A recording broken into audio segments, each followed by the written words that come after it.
дар саросари кишвар тантанаҳои ҷашни наврӯзи оламафрӯз бо иштироки тамоми қишрҳои ҷомеа ва бо риояи анъанаву суннатҳои неки ин ҷашни аҷдодӣ дорои таърихи беш аз 6000 сола идома дорад. маҳз ба ифтихори таҷлили сазовори ҷашни наврӯз саҳни ҳавлии коллеҷи омӯзгорӣ ба номи Хосият Махсумоваи донишгоҳи давлатии омӯзгории Тоҷикистон ба номи Садриддин Айнӣ қабои идона дошт. ҳайати омӯзгорону донишҷӯёни коллеҷ бо шукргузорӣ аз фазои сулҳу осоиштагии мамлакат ҷашни наврӯзро бо оростани дастархони идона, сароидани шеъру тарона ва намоиши саҳначаҳои гуногуни бозгӯкунандаи таърихи ин ҷашни бостонӣ якдилона таҷлил намуданд.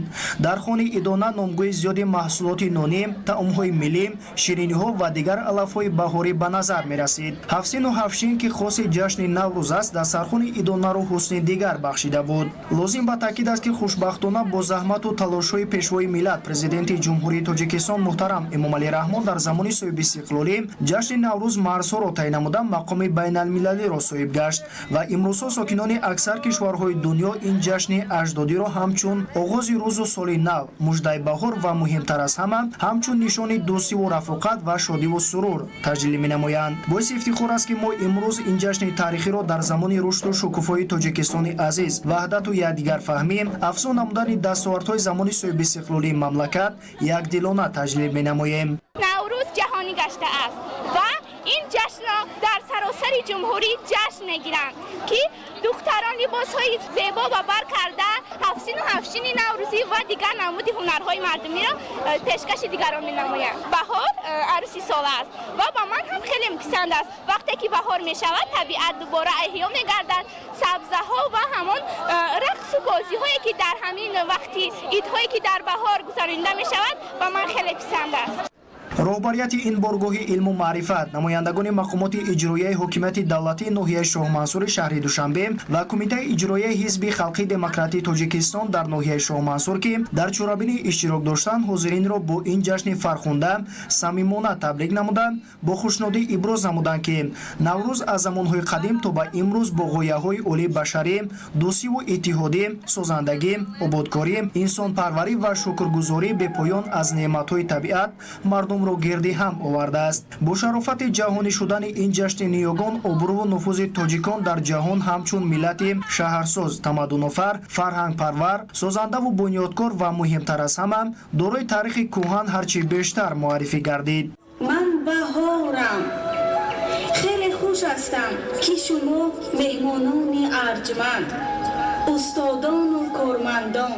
қисмати дигари чорабинии идонаи ҳайати омӯзгорону донишҷӯёни коллеҷ бо омадани баҳор оғоз гардид ки басу рамзӣ буд, яъне ҳангоми омадани баҳору наврӯз табиат зинда гардида, айёми кишту кор, мавсими нави корҳои сӯзандагиву бунёдкорӣ ва ҳарчи бештар саҳм гузоштан дар боз ҳам пешрафту шукуфоии ватани маҳбубамон Тоҷикистони соҳиби истиқлол шурӯъ мешавад. дар ин қисмати чорабинии тантанавӣ донишҷӯёни фаъол бо сароидани суруду таронаҳои ватандӯстонаи тараннумкунандаи васфи баҳору наврӯз, қироати шеърҳо ва намоиш додани саҳначаҳои гуногун хотири иштирокчиёнро болида гардониданд.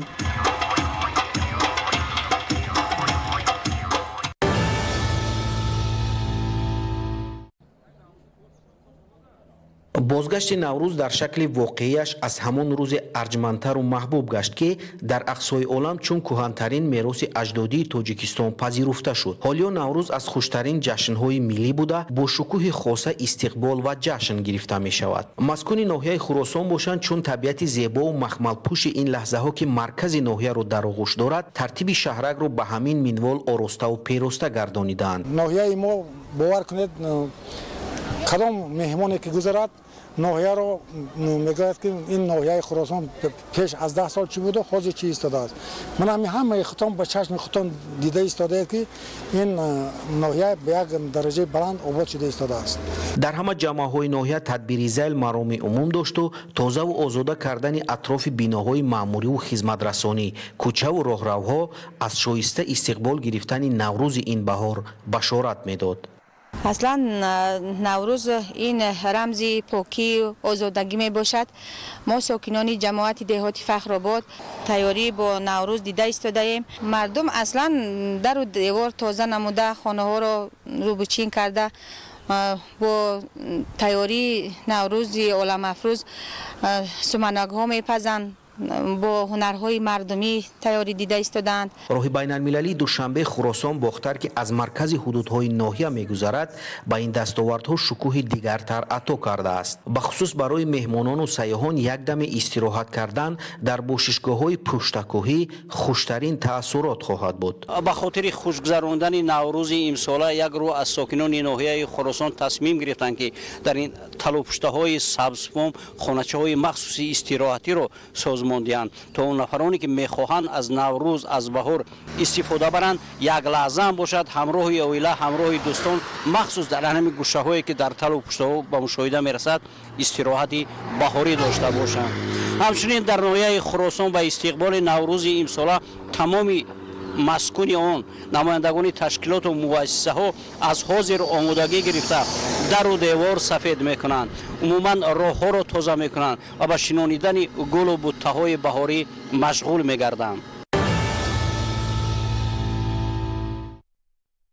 معرفی فرهنگ پرغناوت تاجیک و شناخت تاریخ و عنعنه و رسم و آیین دیرینه خلق‌های دیگر در روند تعلیم با برگزاری آزمون و سبقت‌ها در فاکولته زبان‌های آسیای دانشکده دولتی زبان‌های تاجیکستان به نام ساتیم اولوغزاده به حکم عنعنه درآمده است. در دایره نقش چهاربینی‌های تعلیمی این بار دانشجویان دانشکده در حضور نمایندگان از سفارت جمهوری مردمی چین فرهنگ و تاریخ دو کشور شریک استراتژیکی و دوست را با دو زبان میان هم تبادل نظر نمودند. رهبری دانشکده از برگزاری چنین وخوری‌ها و مهمانی صاحب زبان‌ها با آموزندگان زبان‌های خارجی اظهار خوشنودی نموده ذکر نمود که این اقدام یک تجربه سنجیده شده جهت عملی شدن نقشه و برنامه‌های دولتی در سمت تعلیم و تدریس زبان‌های خارجی میباشد. در چهاربینی امروزه ما تصمیم گرفتیم که فرهنگ قدیمی تاجیکان را که اصلا در جشن نوروزی به معرض تماشا گذاشته می شود با زبان چینی به جهانیان و این چنین فرهنگ چینی را با زبان تاجیکی معرفی نماییم. آموزش زبان چینی در دانشکده دولتی زبان‌های تاجیکستان به نام ساتیم اولوغزاده و طور لازمی به راه مانده شده. جهت تقویت تعلیم این زبان منتظم محفل و چهاربینی‌های ادبی، آزمون و سبقت‌ها و برنامه‌های مختلف با اشتراک نمایندگان سفارت جمهوری مردمی چین در تاجیکستان برگزار می‌شود.